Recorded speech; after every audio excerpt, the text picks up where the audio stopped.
சுற்றுச்சூழலும் பாரம்பரியமும் நம் தமிழரின் அடையாளத்தை சுமந்து செல்லும் புனிதமான கருத்து. பசுமை என்பது வெறும் மரங்கள், பூங்காக்கள் அல்லது பசுமை நிலங்கள் அல்ல. அது ஒரு உயிரின் இருதய துடிப்பை போல நம் உலகை வளர்க்கும் மூலதனம். மரங்கள் நமக்கு பரிசளிக்கின்றன ஆக்சிஜனை. பசுமை நிலங்கள் நம்மை தொட்டு வாழும் உணவுகளை தருகின்றன. நதி, மலை, காற்று இவை அனைத்தும் பசுமையின் அடிப்படைகள். இப்போது பாரம்பரியத்தை பற்றி பேசலாம். பாரம்பரியம் என்பது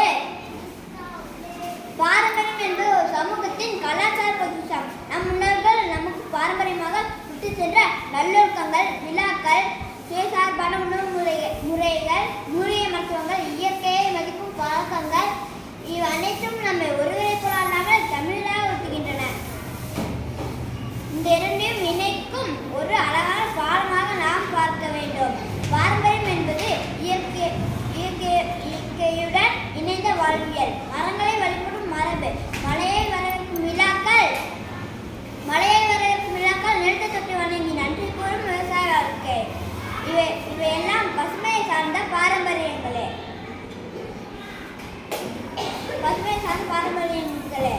நாம் வளர்ச்சியின் பேரில் நம் பசுமையை மறந்துட்டால் பாரம்பரியமும் மறந்துவிடும். ஏனெனில் நம் கலாச்சாரம் இயற்கையோடு இணைந்தது. ஒரு பக்கம் காடுகள் அழிக்கப்படுகின்றன, மறுபக்கம் பாரம்பரிய உணவுகள் நம்மை விட்டு நீங்கி வருகின்றன. இந்த இரண்டையும் மேய்ப்பது நம் கடமை. இன்றைய தலைமுறைக்கு ஒரு கடிதம் போலவே இருக்கிறது இந்த முறை. உங்கள் வீட்டில் மரம் ஒன்று கொண்டு நட்டிருக்கீங்களா? உங்கள் வாழ்வில் தமிழர் பாரம்பரிய உணவுகளை சாப்பிட்டு இருக்கீங்களா? தண்ணீரை வீணாக்காமல் பாதுகாப்பதாக உறுதி செய்திருக்கீங்களா? இவெல்லாம் நம் சூழலுக்கும் நம் பாரம்பரியத்திற்கும் செய்யும் உண்மை சேவைகள். ஒரு மரம் வளர்த்தால் அது பல தலைமுறைக்கும் நிழல் தரும். ஒரு பாரம்பரியத்தை பேணினால் அது பல தலைமுறைக்கும் அடையாளமாக நிற்கும். முடிவில் கூறுவதற்கும் ஒரு சிந்தனை. பசுமை ஒரு இயற்கை அழகு, பாரம்பரியம் ஒரு வாழ்வியல் அழகு.